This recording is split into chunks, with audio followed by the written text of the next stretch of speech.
అందరికీ నమస్కారం అండి. నేను ప్రజెంట్ కుర్నవెల్లి విలేజ్లో కృష్ణారెడ్డి గారి తోటలో ఉన్నాం. ఇది భవస్విని అండి. ఒక్కసారి ఏరారు 7.5 క్వింటాల్ వచ్చింది. ప్రజెంట్ ఇది ఏరనట్టే ఉంది. నాకు తెలిసి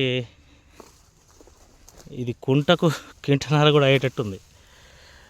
2 సార్లు ఏరారు. ఒకసారి ఏరారు 7.5 క్వింటాల్ వచ్చింది. తోట కూడా మనిషి ఎత్తుంది. ఎగ్జాక్ట్లీగా ఇది మనిషి ఎత్తు ఉంటుందండి. తోట కూడా ఒకసారి ఏరింది, అయినా చూడండి ఒకసారి ఏరనట్టే ఉంది.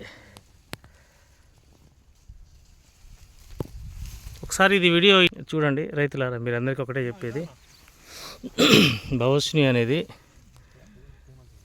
2 సంవత్సరాల నుంచి కూడా సీడ్ దొరకపోవడానికి కారణం ఏంటంటే ఇది అండి, ఈ ఈల్డింగ్ వల్లనే. ఇది ఎకరానికి 40-45 క్వింటాల్ ఈజీగా అవుతుంది. అది తీయండి ఒకసారి.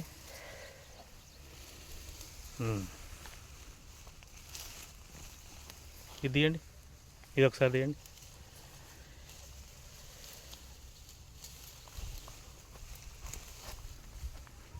పచ్చికాయ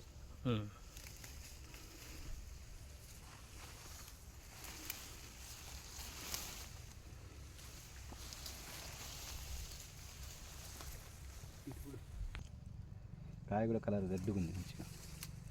అసలు కాయ ఏంది, అసలు ఏమకాయ కాసిందిగా. అసలు పచ్చికాయ కూడా ఉంది. పచ్చికాయ పండుకాయ సమానంగా ఉంది. ఒకసారి ఏరిందంటే అసలు ఎవరు నమ్మరు దీన్ని.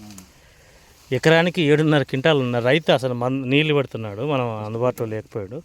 ఒకసారి చూపించండి ఆ తోట, ఆ మొక్క చూపించండి. మనిషి ఎత్తుంది కదా, 5 అడుగులు వచ్చింది. అది చూపించండి ఒకసారి. ఇదే అండి భవస్విని అంటే.